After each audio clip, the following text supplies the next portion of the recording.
Мен Ақтау Нұргүл Көшбайқызы, Түркістан облысында 1999 жылы 29 қыркүйекте дүниеге келдім. Білімім орта 2014-2018 жылдары Маңғыстау гуманитарлық колледжін оқыдым. Мамандығы мектепке дейінгі тәрбие және оқыту. 2019 жылы Маңғыстау облысы, Маңғыстау ауданы, Жыңғылды ауылы Оған бөбекжайына тәрбиеші қызметіне орналастым. Санатым педагог модератор, еңбек өтілім 6 жыл. Тәрбиеші болуға мамандық қана емес, толық жүрек қалауы керек. Мен өз ісімді шын сүйемін және әр күнімді балалардың күлкісінен қуат алып бастаймын.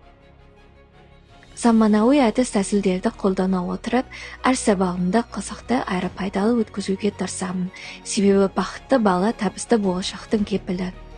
Менің басты мақсатым әр баланың қабілетін ашып, білімге деген құштарын арттыру және саналы тұлға тәрбиелеу. Келесі кезекте менің және бүлдіршіндерімнің жетістіктері.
Қарағандарыңызға көп рахмет.